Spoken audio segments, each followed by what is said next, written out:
Alhamdulillah, we are dealing with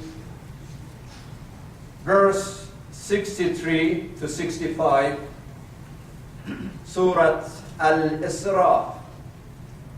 This is Sermon 26 about this chapter, and we are in the middle of this chapter, and with the help of Allah subhanahu wa ta'ala, it takes us more sermons to complete this chapter from the Holy Quran.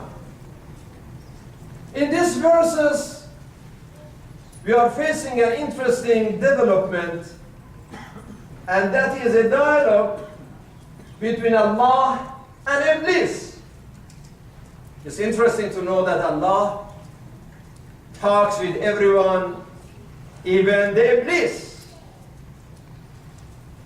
So anytime that Allah says something, He says it with reason. In this conversation between God and the Satan, Allah dismisses the real power of the Satan. Don't think that you are very powerful. You are not.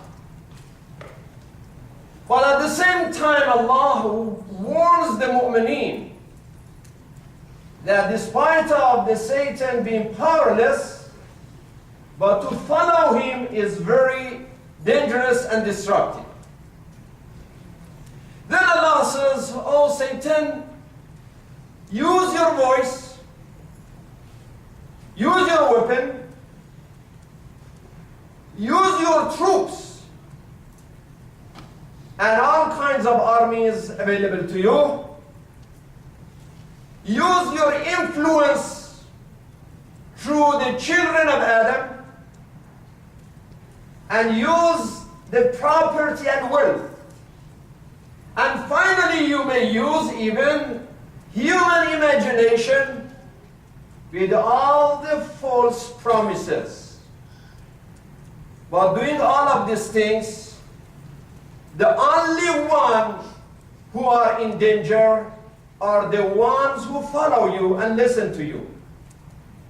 But the sincere servants of Allah subhanahu wa ta'ala would survive, and you have no authority over them." Now, let me just explain, although in the Arabic text, the material in general was covered, but I like to explain a little bit more in English. Allah is telling us through this conversation that we are careful that how Shaitan may approach us and destroy us. So there is a reason for this dialogue, and for mentioning this dialogue in the Quran to give us certain lessons. Then we are warned how the Shaitan may destroy us. Number one, Allah said, "Bisautik," oh Satan, you may use your voice to destroy children of Adam. The voice of Shaitan is a general word. In modern language, we can say the mass media in general can be the voice of Shaitan, Sauter Shaitan, the media. And when we say some of the media may be voice of Shaitan, it's not just because of music. Well, music is some kinds of music considered to be waste of time, and they may numb our nerve systems and makes us careless of what is going on around. But in reality, it's just more than music. It's not that Sauter Shaitan is just crazy music, the music that brings violence, the music that brings a shahwa and lust. No. When there is a backbiting, when there is accusation, when there is fitna, these are all voices of Shaitan. So we have to have some filter in our ears, so we check what we hear. Is this voice of God? or voice of the shaitan. So sometimes the media says voice of America, but it's not really voice of America, it's voice of Iblis. Sometimes it is not voice of America, it's not voice of justice, it's not voice of truth. So we have to be careful that it is a real America of American values that's represented in certain media, or it is really Iblis speaking. These are the same media that one day, this story of a couple of months ago when this Imam Luqman was killed in Detroit, the media, they acted like that dog was a martyr. They made a martyr out of the dog, but an absolute evil out of a person who was killed with more than 20 bullets. And this is media talking. So people started crying for the dog, and they thought it is the Imam's fault.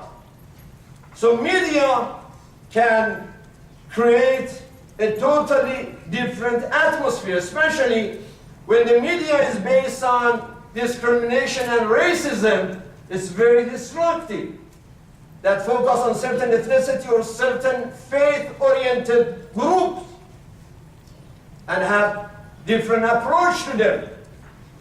You know, I was listening to the NPR just this week that the Supreme Court will discuss a case of some religious churchgoers who are looking for any funeral from the soldiers, dead soldiers coming from Iraq or Afghanistan.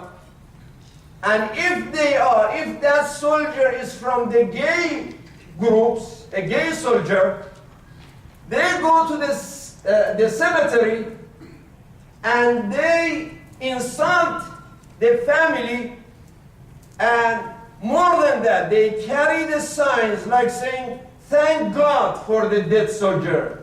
Thank God for 9/11. God hates us." They say horrible things.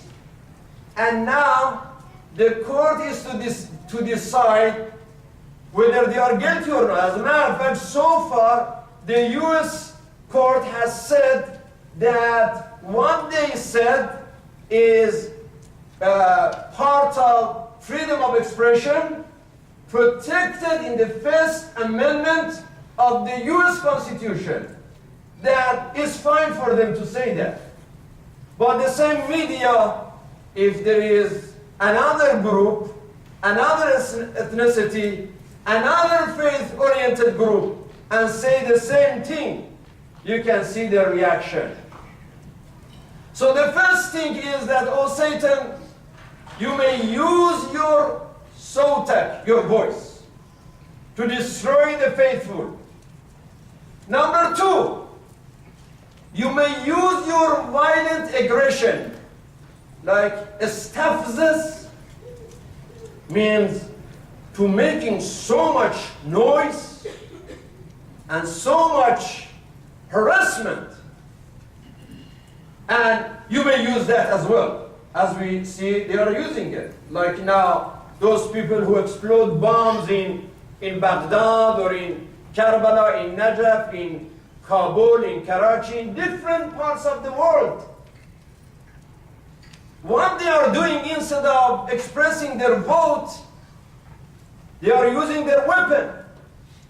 So as a matter of fact, they are representing the shaitan. They are doing the Satan's work through bombs and explosion. Instead of saying that Islam is a religion of love and logic, they are using it like Islam is a religion of barbarism and beheadings and all these crimes. So they are doing a crime against faith. So in reality, what Taliban or Al-Qaeda they are doing is not different from what Israel is doing. It's the same satanic thing. It's the same thing.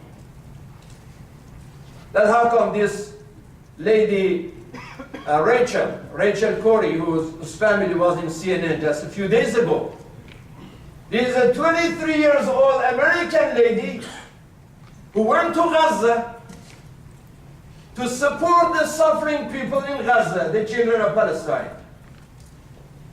And then she was standing there in front of an Israeli bulldozer, and the soldier who was driving the bulldozer was so ruthless that ran over this girl and killed her right away. Now the Israeli court says that the soldier is not guilty. That was not his fault. He was doing just an act of self-defense. This is a girl who has no weapon. An activist for human rights. So what do you mean that the Israeli soldiers were doing self-defense? That was not self-defense, that was a crime against humanity. So the Quran says the Satan may use this part as well. Use their aggression, whether using the troops or the spies or whatever. Just calling for war and violence. Now even the Saudis are saying that, let us do something. They are saying that the sanction is not enough for Iran. We have to do something right away, something more effective. What do you mean? That sanction is not enough and some other thing must be done right away. That means to attack Iran. So why you want to attack Iran? What's wrong with Iran? What they did wrong? Of course, they are not about, there was something in election that some of us agree, some of us disagree. That's another internal issue. But now the reason that they are saying this is that, well, let's attack them because they might have nuclear weapon in the future. Might have. Nobody said they have it so far. Nobody said anybody over there said that they want to have that, because everybody, even the spiritual leader, said it's forbidden, we cannot have it. But not just because they may have it in future, let us attack them. Isn't it really the kids' conversation? What is this world of talking like it's a big insult to the kids, as a matter of fact? But when somebody is 7 years old or 8 years old, but is a child of 8 years old, is not a complete human being. Is a kid, but just lived in this world for 80 years. The Quran says that is another thing that the Satan may use. Number 3, another gate of entry of the Iblis based on this verse is the children and the wealth. How the Shaitan may use the children? Shaitan may make the children in a wrong way or may destroy the children in a wrong way. Make children out of adultery is an act of Shaitan. And killing kids through abortion for no reason, in the wrong kinds of abortion, that is also an act of the Shaitan. So the Quran says, oh Shaitan, you may interfere through the children to make them in wrong way or to destroy them in wrong way.